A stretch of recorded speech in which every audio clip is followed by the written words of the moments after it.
More than 250,000 Americans get pancreatitis. It's a painful, potentially life-threatening condition, but now a tiny breakthrough is providing big relief. Here's health editor Dr. Maria Simbra.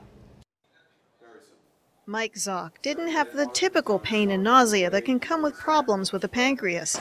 In fact, he was on vacation a year and a half ago when he found out he was in trouble rather dramatically. One day I went down, ended up in an emergency room. The doctor took out his gallbladder.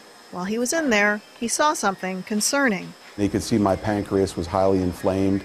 They were checking, they were doing blood tests on me so they could see through that my pancreas was very upset. And he had shocking news. You basically have a 35% chance of dying this week. I knew it was going to be something, whether it was a heart attack in my 70s or a car wreck or something, and this is my moment, and it's going to be my pancreas. Pancreatitis is the #1 cause for GI-related admissions in the United States.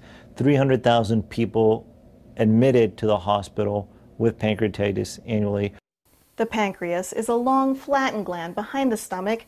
It makes hormones important to blood sugar regulation and enzymes important to digestion. Sometimes gallstones, autoimmune problems, and alcohol can irritate the pancreas, and the resulting inflammation is called pancreatitis. If it's severe enough, fluid can collect around the organ and wall itself off, something called a pseudocyst. These fluid collections can become infected and would have to be drained. This could be done with an operation.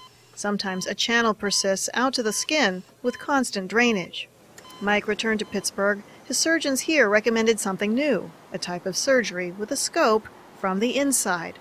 This guy sitting in front of me is going to go into my organs with a teaspoon, a piece of spaghetti, and a flashlight. I'm about to make a decision that's going to affect my family, the future of my children, my life. At times it was scary. About 10 years ago, the notion of NOTES came about. That's natural orifice transluminal endoscopic surgery. The doctor puts a scope down the esophagus into the stomach and small intestine. At the end of the scope is an ultrasound probe. With this, the doctors can see into the abdomen and the organs there. They can also put a stent in the scope, find the fluid collection by ultrasound, and deploy the stent so that it forms a tunnel between the collection and the digestive tract.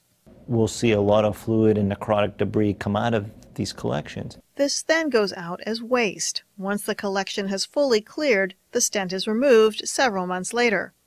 It takes about an hour to do. The stent approach is best for people with dead tissue in the fluid collection. While the stent is FDA approved, there's a lag in insurance coverage. Dr. Tucker says his patients don't get charged, and his team works closely with insurance companies to keep the program viable. At this busy center, the team does a couple cases a week this way. I woke up the next day. It was like being reborn. The impact is really like that. It's night to day. There was no scars and there was no pain. Mike's case was complicated, and he needed several repeat procedures to remove dead tissue. Because of my pancreas being, I only have about half of it left, I have to be careful eating fats. But I'm not diabetic, I'm not on any insulin treatments or anything like that. I'm not on any medications. And how does he feel? Much better, much better. I've gained weight, I'm working, I'm getting out, I can drive around, and my life is not completely back to normal, but it's a long way back to normal. I'm Dr. Maria Simbra, KDKA-TV News.